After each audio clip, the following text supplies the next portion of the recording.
ជំរាបសួរពុកម៉ែបងប្អូនទាំងអស់គ្នាសូមស្វាគមន៍មកកាន់ Channel YouTube Good Parents ឪពុកម្ដាយល្អនៅក្នុងវីដេអូនេះយើងនិយាយអំពីការប្រើប្រាស់អំពើហិង្សាជះផលអវិជ្ជមានអ្វីខ្លះទៅដល់កូនហើយមុននឹងចូលទៅដល់សាច់រឿងសូមបងប្អូនជួយចុច Subscribe និងដាក់សញ្ញាកណ្ដឹងដើម្បីទទួលបានវីដេអូរបស់ខ្ញុំបន្តទៀតសូមអរគុណទុកជាមុនជាការពិតណាស់បងប្អូនការប្រើប្រាស់អំពើហិង្សានៅក្នុងគ្រួសារវាពិតជាបានជះផលអាក្រក់មែនទែនទៅដល់កូនយើងប្តីប្រពន្ធជាអ្នកឆ្លោះ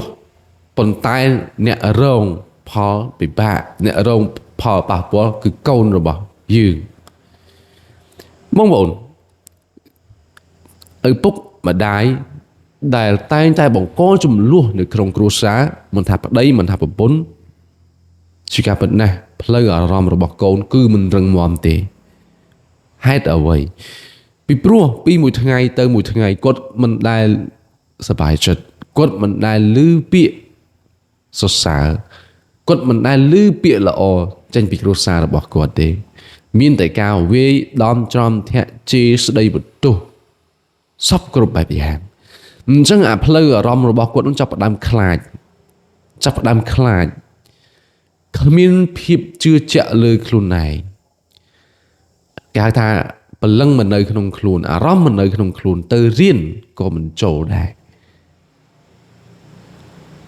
ឲ្យចូលយ៉ាងម៉េចបានបើគ្នាបាក់ស្បាតហើយហ្នឹងងាកគំរាមវាយជេរបចោពីព្រោះអញ្ចឹងកុំឆ្ងល់ថាហេតុអ្វីបានកូនយើងរៀនខ្សោយពេលខ្លះដោយសារតែយើងនឹងឯងយើងជាអ្នកបង្កចំនួននៅក្នុងគ្រួសារយើងជាដើមចមដែលធ្វើឲ្យកូនយើងរៀនខ្សោយអញ្ចឹងក៏ថាបានដែរដូច្នេះហើយ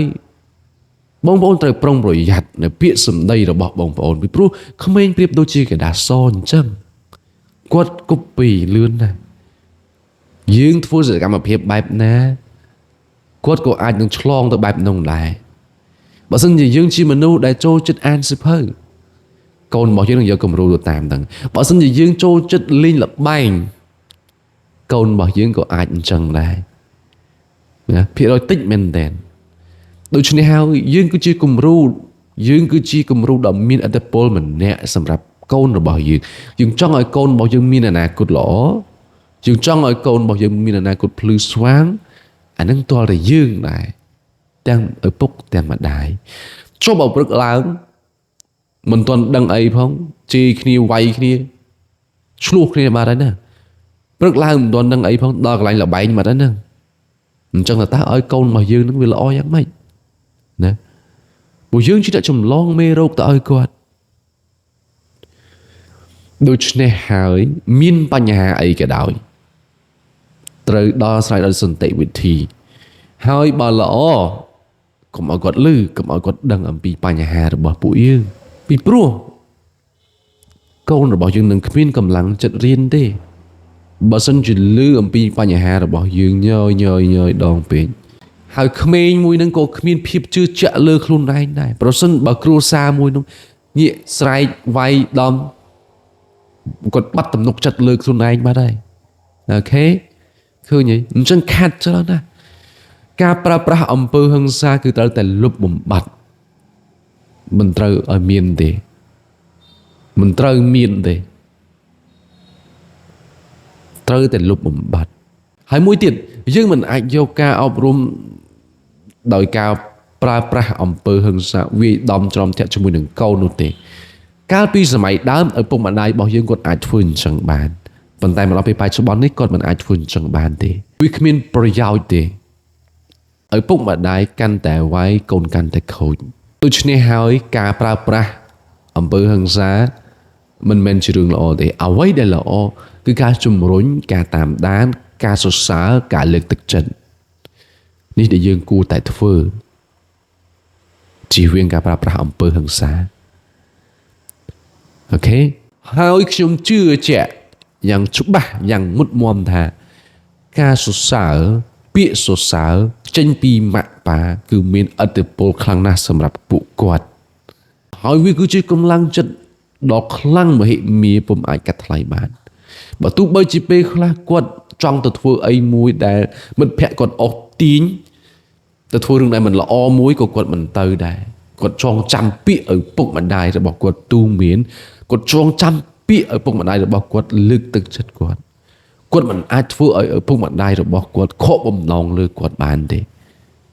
ជាដាច់ខាតប៉ុន្តែបើសិនជាគ្រួសារមួយអប់រំកូនដោយការប្រើប្រាស់អំពើហិង្សាច្បាស់ណាស់កូននោះនឹងមានការគុំការស្អប់ការមិនពេញចិត្តរហូតដល់ពេលខ្លះយើងឃើញសម័យបច្ចុប្បន្ននេះអាយុ12ឆ្នាំគាត់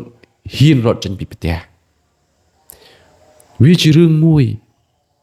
ដែលមិនអាចនឹកស្មានជាការពិតយើងមិនអាចយកសម័យពីដើមមក apply ជាមួយនឹងពេលបច្ចុប្បន្នបានទេដូច្នេះហើយត្រូវចេះជំរុញលើកទឹកចិត្តណែនាំសរសើរពួកគាត់ឧទាហរណ៍ថាគាត់ធ្វើអ្វីខុសមួយអ្វីដែលជាការល្អគឺការណែនាំហើយបើខុសធ្ងន់ណាស់យើងពិន័យប៉ុន្តែពិន័យដោយការគិតពិចារណាមានន័យថាឲ្យគាត់ចូលបន្ទប់ឲ្យគាត់ទៅគិតពិចារណាដកឲ្យវាចេញទាំងអស់ពីគាត់ឧទាហរណ៍ទូរស័ព្ទ laptop ត្រូវដកចេញពីគាត់ឲ្យទៅពិចារណាតែកុំយូរពេកតែយូរពេកគាត់អាចប៉ះពាល់ដល់ផ្លូវអារម្មណ៍របស់គាត់បានដែរអូខេអញ្ចឹងសរុបមកដល់បច្ចុប្បន្ននេះយើងមើលឃើញថាមិនសូវជាមានទេការប្រើប្រាស់អំពើហិង្សាដោយសារតែអាណាព្យាបាលគាត់បានយល់ដឹងច្រើនតែបើត្រឡប់ពីទៅ100ឆ្នាំមុនយើងឃើញថាការប្រើប្រាស់អំពើហិង្សានេះគឺមានស្ទើរតែគ្រប់គ្រួសារហើយនឹងគ្រប់ប្រទេសទៅហើយសូម្បីតែប្រទេសអាមេរិកក៏មានដូចគ្នាដែរប៉ុន្តែមកដល់ពីបច្ចុប្បន្ននេះយើងបានសុខសាន្តយើងមានសាលាអញ្ចឹងអាណាព្យាបាលមួយចំនួនទទួលបានការអប់រំការយល់ដឹងអំពីការប្រើប្រាស់អំពើហិង្សាហ្នឹងវាយ៉ាងម៉េចផលប៉ះពាល់ដូច្នេះហើយទើបបច្ចុប្បន្ននេះយើងមិនសូវជាមានទេក៏ប៉ុន្តែក៏មានករណីតូចមួយនៅតែបន្តការប្រើប្រាស់អំពើហិង្សាការអប់រំកូនដោយប្រើកំហឹងចឹងទៅដូច្នេះហើយចង់ឲ្យកូនរីកចម្រើនចង់ឲ្យកូនល្អចង់ឲ្យកូនឆ្លាតចង់ឲ្យកូនមានអនាគតល្អកុំប្រើប្រាស់អំពើហិង្សានៅក្នុងគ្រួសារជាចុងក្រោយបើសិនជាបងប្អូនគិតថាវីដេអូមួយនេះមានតម្លៃសូមចុច Subscribe ឬដាក់សញ្ញាកណ្ដឹងហើយ Share វាទៅកាន់មិត្តភ័ក្តិរបស់អ្នកវាពិតជាជួយខ្ញុំច្រើនមែនទែនសូមអរគុណ